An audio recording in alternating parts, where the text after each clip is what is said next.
Hello বন্ধুরা, আজকে ভেটকি মাছ রান্না করব।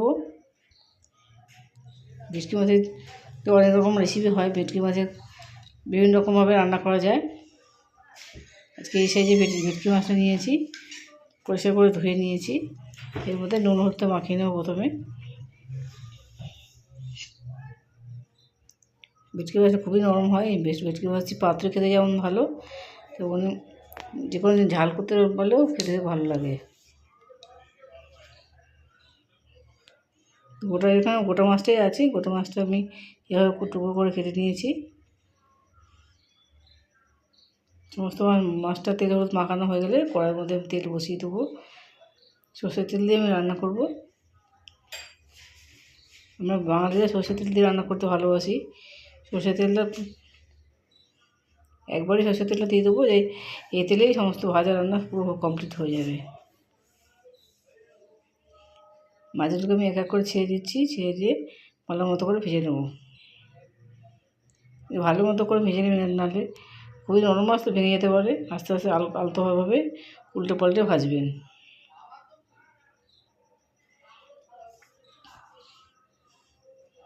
এবার একটু লাল লাল ভাব হয়ে গেলেই মাছটা উল্টে দেবো। এই মাছ অনেকভাবে রান্না করতে পারেন। আজকে আমি পেঁয়াজ কড়ি দিয়ে রান্না করব।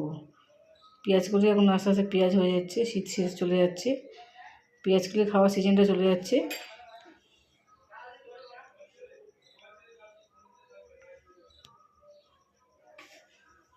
মাছগুলো ভাজা হয়ে গেলে আমি উল্টে নিচ্ছি।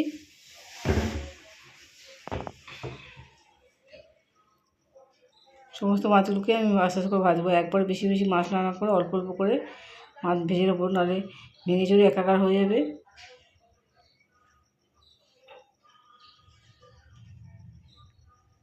বারে বারে আমি মাছগুলোকে ভাজবো। আপনারা যারা যারা ভেটকি মাছ খান না, একবার এভাবে খেয়ে দেখুন, খেয়ে ভালোই লাগবে। ভেটকি মাছ সর্ষে বাটা দিয়ে হয়, সর্ষে বাটা দিয়ে রান্না করতে পারেন, কিন্তু আজকে আমি পেঁয়াজ করে দিয়ে রান্না করব। একভাবে একই রকম রান্না করতে খেতে কারোই ভালো লাগে না। ঘুরে ফিরে একরকম মাছ বিভিন্নভাবে রান্না করবেন, দেখবেন মুখে স্বাদ আসবে, মুখে রুচি আসবে, খেতেও ভালো লাগবে। যেহেতু আমরা বাঙালি রোজ রোজ মাছ খেয়ে থাকি, তাই একই রকম মাছ রান্না না করে বিভিন্ন ঘুরে ফিরিয়ে রান্না করে দেখুন।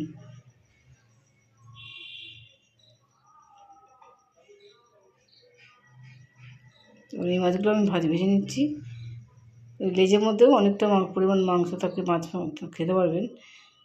লেজটা ফেলা যায় না, লেজটা তো খেতে স্বাদ হয়।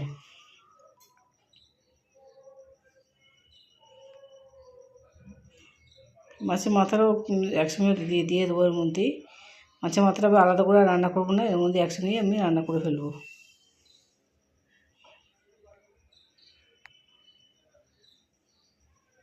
মাছে কিছুটা তেল পেয়েছিলাম, এই তেলটা একসঙ্গে ভেজে নিচ্ছি।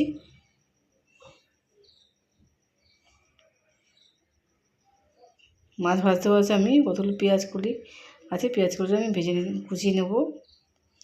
অল্প পরিমাণে পেঁয়াজ দেবো, পেঁয়াজটাও কুচিয়ে নেব। এই মাছ ভাজা হয়ে যাক। আপনারা লাইক এবং সাবস্ক্রাইব করতে ভুলবেন না, কমেন্টে আমাকে অবশ্যই জানাবেন। আপনার মতামত আমার বিশেষ প্রয়োজন।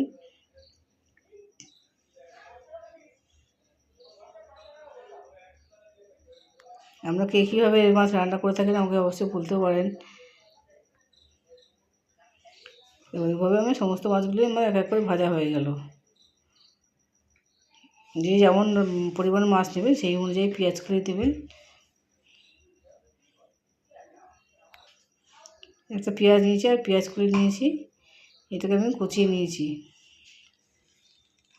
প্রথমে পেঁয়াজটাকে দিয়ে দিলাম, দিয়ে একটুখানি ভালো মতো করে ভেজে নেবো, নেড়ে ছেড়ে। তারপর পেঁয়াজ কুচি কেটেছিলাম, পেঁয়াজ কুচিটাকেও দিয়ে দিচ্ছি।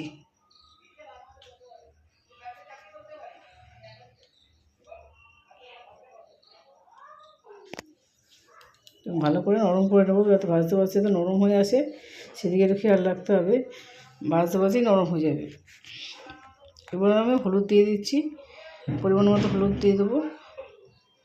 লঙ্কাটাও দিয়ে দেবো, গুঁড়ো লঙ্কা দিয়ে রান্না করব, আপনারা যদি কাঁচা লঙ্কা দিয়ে রান্না করতে চান কাঁচা লঙ্কাটাকে একটু পেস্ট করে নেবেন। আমি একটু গুঁড়ো লঙ্কা দিলাম।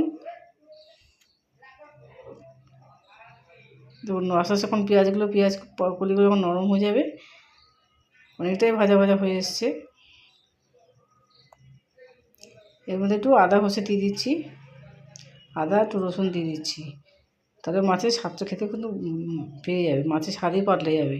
এই পেঁয়াজ রসুনটা দিলে খেতে কিন্তু স্বাদটাই বদলে যাবে। এর মধ্যে আমি জলটা দিয়ে দিয়েছিলাম, পরিমাণ মতো জল দিয়ে দিয়েছিলাম। যখন ঝোলটা ফুটে উঠেছে এবার আমি মাছগুলোকে এক এক করে ছেড়ে দিচ্ছি।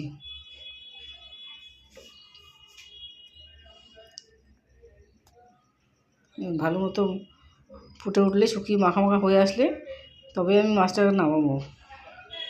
গ্রেভিটা ঘন হতে টাইম দেবেন, যাতে ঘন হয়ে আসে। তাড়াহুড়ো করার দরকার নেই, আস্তে আস্তে করে মাছটা হালকাভাবে নামাবেন। মাছটা যখন ফুটতে ফুটতে নরম হয়ে আসবে, গ্রেভিটা ঠান্ডা হয়ে গেলে একটু ঘন হয়ে আসবে। যতক্ষণ না মাখা মাখা হয়ে আসে ততক্ষণ এরকম শুকোতে দেবেন। মাছটা আস্তে আস্তে করে ঘন হয়ে এসে মাখা মাখা হয়ে এসছে, শেষে আমি ধনেপাতা দিয়ে দিচ্ছি। ধনেপাতা দিলে ভালো গন্ধটা ভালো বেরোয়। আমরা চাইলে গরম মশলার মধ্যে দিতে পারেন, যেহেতু শীতকাল ধনেপাতা এখন পাওয়া যাচ্ছে এই জন্য আমি ধনেপাতাটাই দিয়ে দিচ্ছি। অলরেডি হয়ে গেছে আমার ভেটকি মাছের ঝাল পেঁয়াজ কুড়িয়ে দিয়ে। সবাইকে খাওয়ান, সবাইকে খাইয়ে আনন্দ পান, নিজেও খাবেন।